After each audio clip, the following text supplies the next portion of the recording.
Hello everyone, कैसे हो आप सभी लोग। आई होप आप बहुत अच्छे होंगे और अच्छे से तैयारी भी चल रही होगी। सो आज हम करने वाले हैं मंथली एमसीक्यू सीरीज का part 2 for the month of March. अगर आपने इसके प्रीवियस सेशन जो है आपका पार्ट नंबर 1 वो नहीं देखा है तो आई बटन पे क्लिक कर लीजिएगा। यहाँ पे आपको पार्ट नंबर 1 का लिंक मिल जाएगा एंड फॉर द पीडीएफ आप हमारा टेलीग्राम चैनल ज्वाइन कर सकते हैं जिसका लिंक आपको डिस्क्रिप्शन बॉक्स में मिल जाएगा। ठीक है, so let's begin with the session. Now first आपका क्वेश्चन है which team top the medal tally at the 6th Khelo India winter games 2026। जो 6th एडिशन था खेलो इंडिया विंटर गेम का, ये आपका जम्मू एंड कश्मीर ने होस्ट किया था। और यहाँ पे जो टीम कौन सी टीम ने टॉप किया है, it was top by the Indian army. Indian army की जो टीम थी उन्होंने टॉप किया था और 2024 में भी इन्होंने ही यहाँ पे टॉप किया था। ठीक है, 2024 का जो एडिशन था और जो 2025 का एडिशन था वो उसमें इंडियन आर्मी ही आपके विनर रही थी, टॉप मेडल टैली इनकी रही थी। ठीक है, now it is followed by Himachal Pradesh, then Haryana, Maharashtra and Ladakh. तो ये आपके टॉप 5 टीम्स थी जिन्होंने खेलो इंडिया विंटर गेम्स में टॉप 5 पोजीशन हासिल की थी। ठीक है, अब थोड़ा डिटेल में बात कर लेते हैं। It was the 6th edition hosted by Jammu and Kashmir sports council and manage by the sports authority of India. ठीक है, कौन कौन से स्पोर्ट्स यहाँ पे थे, सीकिंग था, एल्पाइन सीकिंग था, Nordic skiing, snow rugby, ice stock sport, snow baseball, mountaineering, snow shoe running, ice hockey, figure skating, then आपका स्पीड स्केटिंग। तो ये सारे डिसिप्लिन इसमें थे। और मैस्कॉट की बात करें तो शीन ए शी इसका मैस्कॉट था, स्नो लेपर्ड है, यहाँ पे आप देख सकते हो। ठीक है, now next question है which of the following Indian airport did not win an award under the best airport at arrivals global category at airport service quality award 2025। so 2025 के आपके जो अवार्ड हैं, ठीक है, एयरपोर्ट सर्विस क्वालिटी अवार्ड्स 2025 के release किए गए थे और इसमें से कौन सा आपका इंडिया का एयरपोर्ट है जो इस कैटेगरी में शामिल नहीं हुआ है, मतलब जिसको ये अवार्ड नहीं मिला है इन दी और best airport at arrivals category. So यहाँ पे जो मैंगलुरु इंटरनेशनल एयरपोर्ट है इसको अवार्ड मिला है। चौधरी चरण सिंह इंटरनेशनल एयरपोर्ट ये भी आपका इंक्लूडेड है under this category. Rajiv Gandhi international airport and Kempegowda international airport, तो ये चारों आपके जो हैं इनको best airport at arrivals category में अवार्ड मिला है। And the rest is Chhatrapati Shivaji Maharaj international airport Mumbai Maharashtra से, ये इसमें इंक्लूडेड नहीं है। ठीक है, सो इसको यहाँ पे अवार्ड नहीं मिला है। बाकी सारे इंटरनेशनल यहाँ पे जो एयरपोर्ट हैं आपके उनको ये award best airport at arrivals category में दिया गया है। ठीक है, इसके अलावा यहाँ पे नोट करना है मैंगलुरु इंटरनेशनल एयरपोर्ट जो है इसको सेकेंड कंसेक्यूटिव ईयर इस कैटेगरी में अवार्ड मिला है, best airport eight arrival category में अवार्ड मिला है। ठीक है, नाउ इसकी अदर कैटेगरी जो आपकी है जैसे best airport eight departures over 40 million passengers per year, इस कैटेगरी में बात करें तो इसमें छत्रपति शिवाजी महाराज इंटरनेशनल एयरपोर्ट को अवार्ड मिला है। ठीक है, and Indira Gandhi international airport को अवार्ड मिला है अंडर दिस कैटेगरी।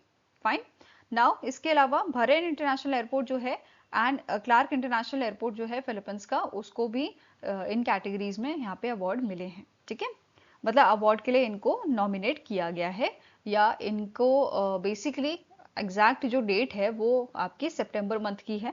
ठीक है, अभी ये अनाउंस किए गए हैं अवार्ड। राइट, नाउ बात करते हैं आपके 2025 airport service quality customer experience award की। तो इसे ऑर्गेनाइज किया था एयरपोर्ट काउंसिल इंटरनेशनल ने। ठीक है, with a gold sponsor SITA and इसकी स्टैब्लिशमेंट हुई थी आपकी 2006 में under the ASQ programme to benchmark passenger service excellence globally. ठीक है, कौन कौन सी कैटेगरीज यहाँ पे होते हैं, best airport at arrivals, best airport eight departures, most dedicated staff, easiest airport journey, most enjoyable airport, cleanest airport. तो ये सारी कैटेगरीज इसमें आपकी होती हैं। ठीक है, अवार्ड सेरेमनी की बात करें तो ये 2 सितंबर 2026 को होगा इस्तांबुल टर्की में। ठीक है, during the ACI world airport experience summit जो 31 अगस्त से 4 सितंबर 2026 तक चलेगी। ठीक है, इसके अलावा एडिशनल आपके न्यूज़ है, यहाँ पे एडिशनल इंफॉर्मेशन है। ग्लोबल पैसेंजर वॉल्यूम जो है ये आपका 2025 में पहुंच गया है 9.8 billion and it is projected to rise 10.2 billion in 2026। Okay, now next आपकी एक रिपोर्ट है which is release by the world bank group और इस रिपोर्ट का नाम है women business and the law 2026 benchmarking laws for jobs and inclusive growth. ठीक है, 11वां एडिशन इसका रिलीज किया गया है वर्ल्ड बैंक द्वारा, वर्ल्ड बैंक ग्रुप द्वारा, ठीक है। इसमें आपके 3 जो की पिलर्स हैं रिपोर्ट के वो बताए गए हैं, जैसे legal framework, laws that guarantee women's right, supportive frameworks, policies जो हेल्प करेंगे विमेंस को टू पार्टिसिपेट इन दिस, ठीक है। And the last is enforcement perception, how effectively ये जो लॉज हैं ये एक्चुअली में इंप्लीमेंट किए जा रहे हैं, this comes under your enforcement perception, ठीक है। इसमें 10 फोकस एरियाज आपके रहेंगे, जैसे सेफ्टी, मोबिलिटी, वर्क, पे, marriage, parenthood, child care, entrepreneurship, asset, pension, ये सारे, ठीक है। अब की फाइंडिंग की बात करें तो यहाँ पे एक एक करके डिस्कस करते हैं। पहला है लॉ एग्जिस्ट तो करता है, मतलब एक्चुअल में लॉ बना तो है पर उसकी एनफोर्समेंट जो है वो वीक है, ठीक है। अगर इसकी बात करें तो यहाँ पे लीगल फ्रेमवर्क जो है इसका स्कोर आपका है आउट ऑफ 167, ठीक है। एनफोर्समेंट की बात करें तो 53 आउट ऑफ 100 है। सपोर्टिव फ्रेमवर्क की बात करें तो 100 में से 47% यहाँ पे ये चीजें एक्चुअली हो रही हैं, ठीक है। ग्लोबल एवरेज स्कोर ये यहाँ पे बताए गए हैं, ठीक है।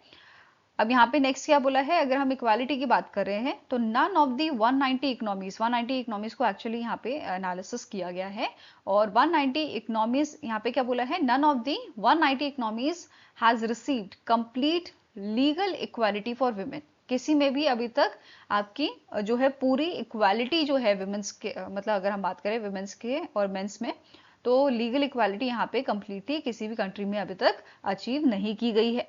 दूसरा पॉइंट क्या बोल रहा है, even with the full enforcement, जहां पे पूरा यहाँ पे एनफोर्समेंट हो भी चुका है, in that countries also women would get only approximate 66.6% of men's legal right. Next क्या कह रहा है, ओनली 4% ऑफ women worldwide live in the countries with a almost full legal equality। सिर्फ ये नंबर कितना आपको बोल रहा है, पूरा ग्लोबली 4% सिर्फ ऐसा है वर्ल्ड वाइड में जहां पे almost full legal equality women's को मिल रही है, ठीक है। नेक्स्ट पॉइंट यहाँ पे क्या बोल रहा है, only 1/3 of required laws on protection from violence exist. So यहाँ पे लॉज भी आपके जो हैं अभी सिर्फ 1/3 रिक्वायर्ड लॉज जो हैं आपके बने हुए हैं on protection from the violence exist, ठीक है। Even those laws fail approximately 80% of the time in enforcement, मतलब लॉज बनाए भी गए हैं तो वो फॉलो भी नहीं हुए हैं, ठीक है, फॉलो करे भी नहीं जा रहे हैं, ठीक है, इंप्लीमेंट नहीं हो रहे हैं। नेक्स्ट पॉइंट कह रहा है, child care support is insufficient, less than 50% of the countries provide financial और a tax support for the child care, only 30% of the child care policies are fully enforced. देखो again law बने हुए हैं, पहले तो लॉ की कमी पहले बनी हुई है, ठीक है, और अगर बने भी हैं बाय चांस तो उसको एनफोर्समेंट जो है वो इसका इतना वीक है कि मतलब होने ना होने का कोई फायदा हो ही नहीं रहा है, मतलब अगर बना भी है तो कोई फायदा ही नहीं यहाँ पे हो रहा है उस चीज का, ठीक है। तो बोला जा रहा है only 30% of the child care policies are fully enforced in low income countries, just 1% of the needed child care system exist. सिर्फ और सिर्फ लो इनकम कंट्रीज में तो बहुत बुरी हालत है, सिर्फ 1% ही यहाँ पे जो है चाइल्ड केयर सिस्टम एग्जिस्ट करता है, ठीक है। तो आप देख रहे हो कितनी बुरी हालत यहाँ पे हमें देखने को मिल रही है, ठीक है। नेक्स्ट पॉइंट आपका है economic importance, closing gender gaps in jobs and entrepreneurship could boost global gross domestic product that is GDP bye 20%। ये बोल रहे हैं अगर हम जो है जेंडर गैप कम कर देते हैं और इससे हमें क्या फायदा होगा कि ग्लोबली जो जीडीपी है it will be boosted by 20%, ठीक है। यहाँ पे इक्वालिटी अगर होगी तो जीडीपी भी बढ़ेगा, ठीक है।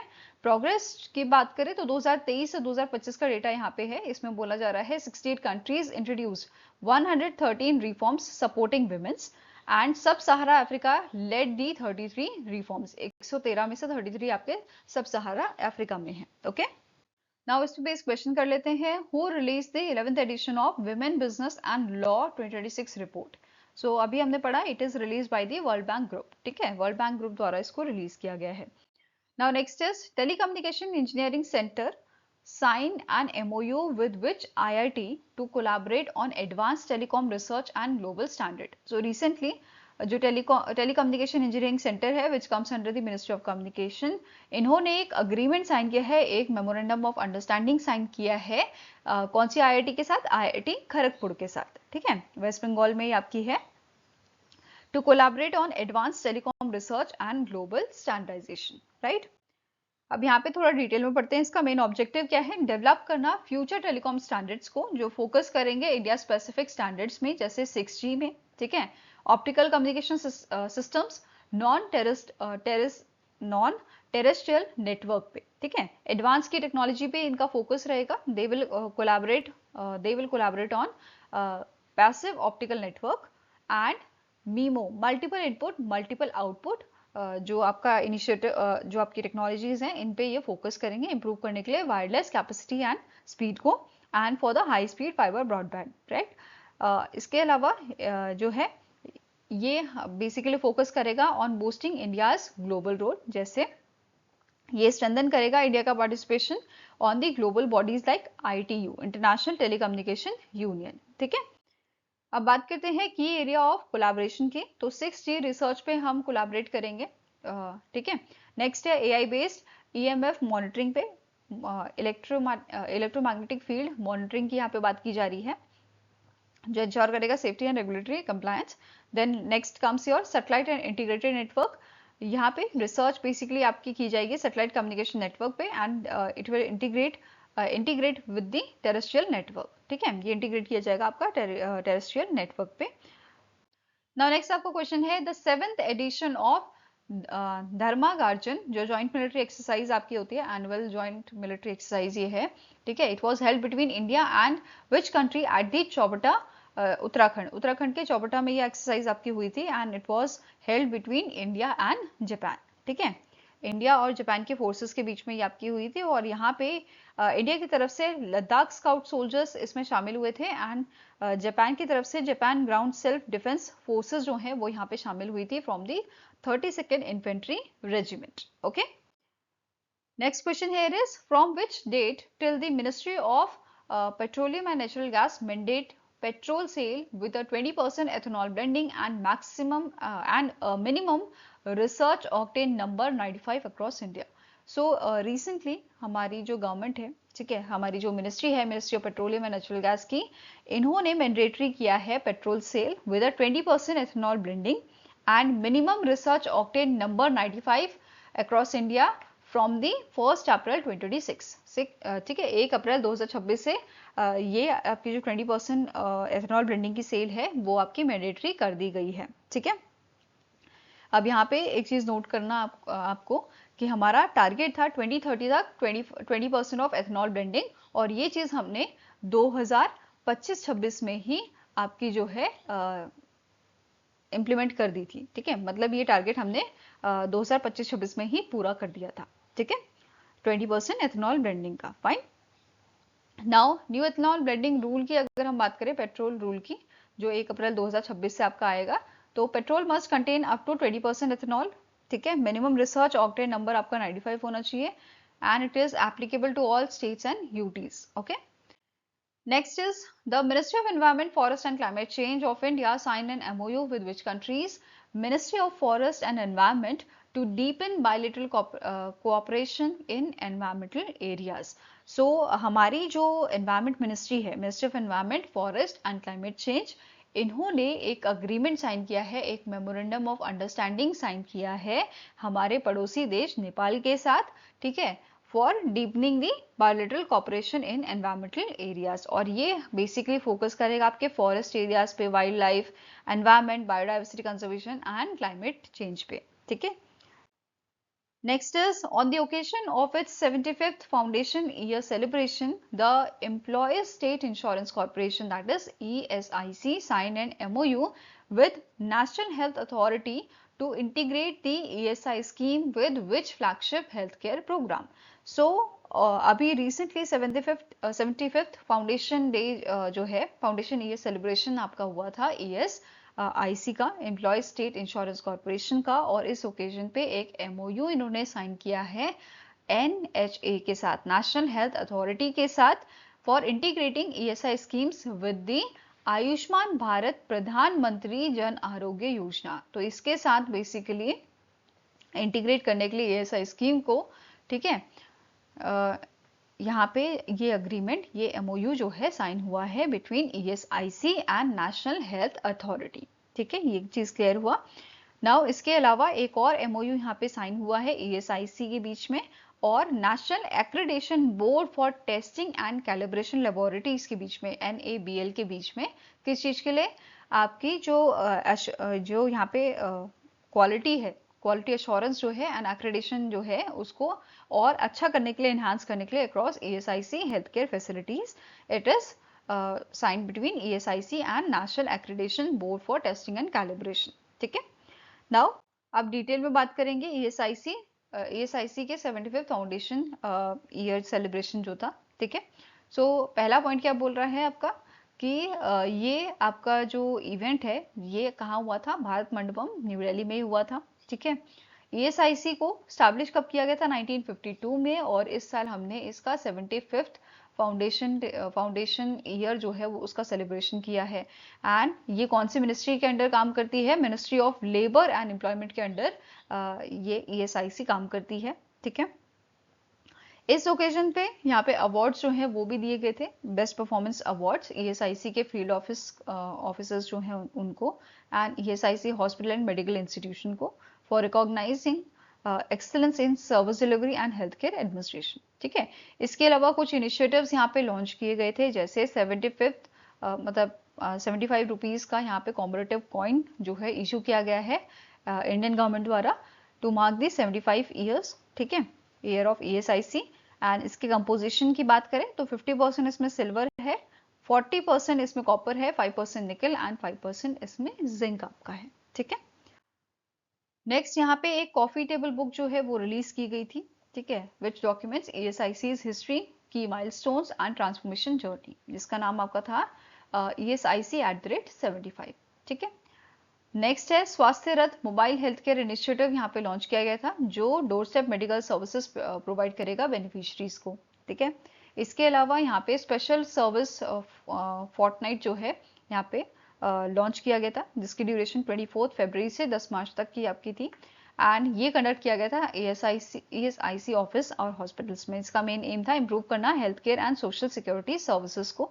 ठीक है, and it provides benefit insured person and insured workers. Okay, साथ में ही साइकिल रैली जो है वो भी यहाँ पे जो है आपकी हुई थी, which was held in Bangalore at a Sports Authority of India training centre. इसे ministry of youth affairs and sports द्वारा इसको जो है ऑर्गेनाइज किया गया था for promoting the health and awareness. Okay, next आपकी न्यूज है डिजी लॉकर रेगुलेटरी कमेटी जो है अभी रिसेंटली फॉर्म की गई है ministry of electronics and information technology द्वारा, जिसके लीडर बनाए गए हैं अजय श्वाने, फॉर्मर सेक्रेटरी हैं ministry of electronics and information technology के। और इसके मेंबर आपके रहेंगे legal experts, technology specialist and industry representatives.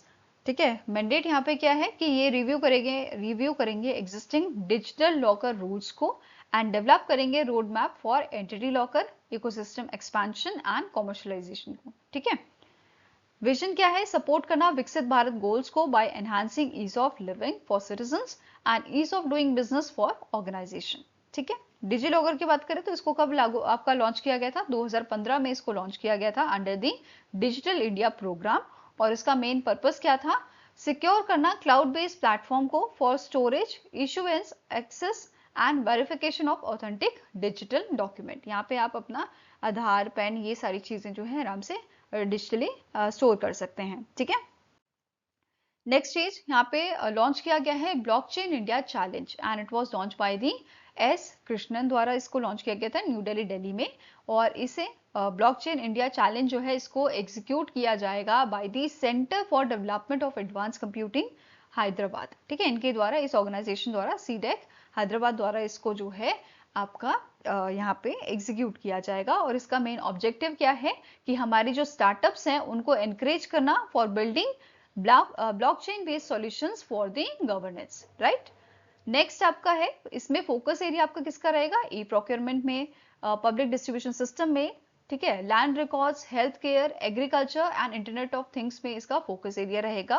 और अगर हम बात करते हैं यहाँ पे एलिजिबिलिटी की, तो ऐसे स्टार्टअप्स जिनको रिकॉग्नाइज किया गया है under the by the DPIIT, department for promotion of industry and internal trade, वो ही इसमें एलिजिबल आपके होंगे। ठीक है, अब यहाँ पे आपके जो प्राइस स्ट्रक्चर है वो भी डिस्कस कर लेते हैं। जैसे यहाँ पे 8.80 करोड़ का टोटल प्राइस स्ट्रक्चर रखा गया है। इसमें भी 3 कैटेगरी आपकी रहेंगी। पहला कैटेगरी है आपका प्रोटोटाइप स्टेज, जिसमें प्राइस आपका रहेगा ₹1.5 लाख का। ठीक है, हर एक स्टार्टअप्स को यहाँ पे इस कैटेगरी के अंडर 1.5 लाख का अमाउंट जो है एज अ प्राइज मनी दिया जाएगा, एंड इसमें अप टू 40 स्टार्टअप्स आपके रहेंगे। देन MVP स्टेज आपकी आती है सेकंड स्टेज, जहाँ पे 4 लाख का amount as a prize money यहाँ पे दिया जाएगा up to the 30 startups. Then next comes your deployment stage, जिसमें 10 लाख का यहाँ पे अमाउंट रहेगा, एंड अप टू 20 स्टार्टअप्स यहाँ पे जो हैं आपके इसमें कवर किए जाएंगे। ठीक है, फाइनल रिवॉर्ड्स की बात करें तो best team across 10 use cases यहाँ पे जो है सेलेक्ट की जाएंगी, और इनको 50 लाख पर कैटेगरी जो है अमाउंट यहाँ पे दिया जाएगा। ठीक है, ये फाइनल आपका रहेगा। इसके अलावा अब बात करते हैं इस बेस क्वेश्चन की। So who is heading the high level committee constituted by the Ministry of Electronics and Information Technology to harmonize the regulatory framework of a DigiLocker? So इस कमिटी को जो है हाई लेवल कमिटी, इसको जो है कौन head करेगा, इसके हेड कौन होंगे? इनका नाम है अजय श्वाने। ठीक है, answer here is option number B. Now next आपका क्वेश्चन है, UIDAI announced a collaboration with which company to display authorized Aadhaar centers on a Google Map? So recently UIDAI ने कोलैबोरेट किया है गूगल के साथ, किस चीज के लिए? फॉर डिस्प्लेइंग इट्स आधार, जो ऑथराइज आधार सेंटर्स हैं उनको डिस्प्ले करने के लिए गूगल मैप पे गूगल के साथ UIDAI का कोलैबोरेशन हुआ है। ठीक है, अब यहाँ पे क्या बोला है, जो ये फैसिलिटी है ये रोल आउट होगी फेज मैनर्स में। ठीक है, and it will cover more than 60,000 Aadhaar centre, जिसमें आपका आधार सेवा केंद्र जो है वो भी इंक्लूड किए जाएंगे। फाइन, नाउ नेक्स्ट इज जो नेक्स्ट फेज है डेवलपमेंट का। बेसिकली यहाँ पे UIDAI ने क्या बोला है, इनका प्लान है फर्दर एनहांस करना सिस्टम को यूजिंग गूगल बिजनेस प्रोफाइल। ठीक है, under which they will manage and update the center information, they will respond to public feedback, and they will enable direct appointment booking via Google Maps। ठीक है, तो ये सारी चीजें भी आपकी की जाएंगी नेक्स्ट फेज में। ठीक है, नेक्स्ट आपका न्यूज है, मेघालय ने रिसेंटली इनके जो फाइनेंस मिनिस्टर हैं और CM है, ठीक है, कोर्नाड की संगमा, इन्होंने मेघालय का बजट जो है फाइनेंशियल ईयर 2027 के लिए रिलीज किया था, और यहाँ पे टोटल बजट 32,023 करोड़ का बताया गया है। और अब बात करते हैं एलोकेशन की, तो एग्रीकल्चर एंड अलाइड सेक्टर के लिए यहाँ पे इन्होंने जो है फर्दर सब कैटेगरीज आपकी हैं, जैसे एग्रीकल्चर एंड हॉर्टिकल्चर, इसमें 664 करोड़ का एलोकेशन दिया है। एनिमल हस्बेंड्री के लिए 247 करोड़ का, फिशरीज में 130 करोड़ का एलोकेशन दिया गया है। ऐसे ही टूरिज्म, आर्ट्स एंड कल्चर की बात करें तो 376 करोड़ का एलोकेशन यहाँ पे दिया गया है। ठीक है, इसके अलावा CM मेघालय होमस्टे मिशन के लिए यहाँ पे इसमें इसके तहत सपोर्ट किया जाएगा 1000 होमस्टेज को। ठीक है, नेक्स्ट आता है स्पोर्ट्स एंड यूथ अफेयर्स, इसके लिए 844 करोड़ का एलोकेशन दिया गया है, जिसमें 210 करोड़ का एलोकेशन है for hosting the 39th national games, ठीक है, in the year 2027, and 400 crore for sports infrastructure. ठीक है, नेक्स्ट आता है एंटरप्रेन्योरशिप एंड स्किल डेवलपमेंट, जिसका एलोकेशन है आपका 241 करोड़ का। ठीक है, इसके अलावा इसके अंडर आपका आता है CM एलिवेट स्कीम, जो फोकस करेगा green taxis, adventure tourism, agricultural infrastructure पे। फाइन, और क्या चीजें यहाँ पे इंक्लूडेड हैं आपके urban development and connectivity. Urban development के लिए 1540 करोड़ का एलोकेशन है, वाटर सप्लाई स्कीम्स के लिए 571 करोड़ का, जल जीवन मिशन के लिए 300 करोड़ का एलोकेशन दिया गया है, and for the road connectivity allocation is 1982 crore under Meghalaya logistic and connectivity improvement project. ठीक है, नेक्स्ट आता है एजुकेशन सेक्टर, इसमें एलोकेशन है 3347 करोड़ का, जो फोकस करेगा आपका स्कॉलरशिप इंफ्रास्ट्रक्चर, स्ट्रक्चर्ड पे सिस्टम पे फॉर अ फिक्स्ड पे टीचर्स। ठीक है, नेक्स्ट है हेल्थ सेक्टर, इसमें 2472 करोड़ का एलोकेशन दिया गया है, और इसके तहत आपके कौन कौन से प्रोजेक्ट इसमें शामिल है, जैसे Shillong medical college, maternal child health care, ये सारी चीजें इंक्लूडेड हैं। इवन अगर हम बात करें न्यूट्रिशन की, तो इसमें 127 करोड़ का एलोकेशन रहेगा for the 1000 day mission against the child mall nutrition and 244 crore का एलोकेशन रहेगा फॉर ब्रॉडर न्यूट्रिशन प्रोग्राम। ठीक है, नेक्स्ट आता है आपका पावर एंड आईटी सेक्टर।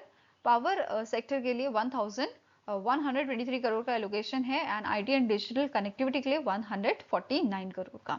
ऐसे ही थीमेटिक बजट यहाँ पे लॉन्च किए गए हैं, जैसे क्लाइमेट बजट 5572 करोड़, देन आपका youth budget 4824 crore, gender budget 6849 crore.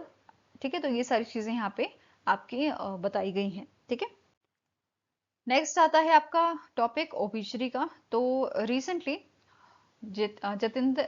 Jatinder Mehra जो एसआर ग्रुप के वाइस चेयरमैन आपके रहे थे, ठीक है, फ्रॉम मेटल्स एंड माइनिंग, इनका रिसेंटली डेथ हुआ था and he served as the executive director at the steel authority of India and साथ में इन्होंने एज अ सीएमडी भी वर्क किया है राष्ट्रीय इस्पात निगम लिमिटेड में। अब बात करें अवार्ड की, तो इन्हें लाइफ टाइम अचीवमेंट अवार्ड दिया गया था in the year 2022 by the Indian steel association. ठीक है, नेक्स्ट ओबिचुरी है आर नलकनुगी, जो वेटरन लीडर एंड कम्युनिस्ट, जो आपके कम्युनिस्ट पार्टी ऑफ इंडिया के वेटरन लीडर रहे थे। ठीक है, देन नेक्स्ट आता है उत्सव चरण दास, जो फोक आर्टिस्ट थे फ्रॉम उड़ीसा और इनकी स्पेशलिटी थी आपकी घोड़ा नाच में। ठीक है, घोड़ा नाच आर्टिस्ट भी आपके रहे थे और इनको 2020 में पद्मश्री अवार्ड से नवाजा गया था। Next comes your KP Unnikrishnan, जो veteran Congress leader and former minister थे आपके ministry of surface transport and ministry of communication के। ठीक है, नेक्स्ट है एच के दुआ, ये आपके जर्नलिस्ट रह चुके, ये आपके जर्नलिस्ट भी थे और ये फॉर्मर डिप्लोमेट एंड पार्लियामेंट्रियन भी थे। ठीक है, इन्होंने सर्व किया था as a senior editorial in the Hindustan Times 1987 से 94 के बीच में, editor in chief of Indian Express 1994 से 96 के बीच में एंड द ट्रिब्यून में भी इन्होंने काम किया था 2003 से 2009 के बीच में, और एडिटोरियल एडवाइजर ये आपके थे द टाइम्स ऑफ इंडिया के 1997 से 98 के बीच में। ठीक है, साथ में ही इन्होंने as a ambassador of government of India to Denmark जो है वो भी सर्व किया था 2001 से 2003 के बीच में। इसके साथ ही अब बात करें अवार्ड्स की, तो पद्म भूषण अवार्ड से इन्हें नवाजा गया था 1998 में। ठीक है, आई होप गाइज आपको ये वीडियो पसंद आया हो। पसंद आया तो लाइक एंड शेयर जरूर कीजिएगा और हमारे साथ जुड़ने के लिए हमारे चैनल को सब्सक्राइब कीजिएगा। अगर आपके कुछ सजेशन है तो आप हमें मेल कर सकते हैं benchmarkstudy07@gmail.com पे, या फिर आप हमें कमेंट सेक्शन में भी लिख सकते हैं। सो मिलेंगे ऐसे ही नेक्स्ट वीडियो के साथ। Till then take care, have a nice day and all the best for your preparations.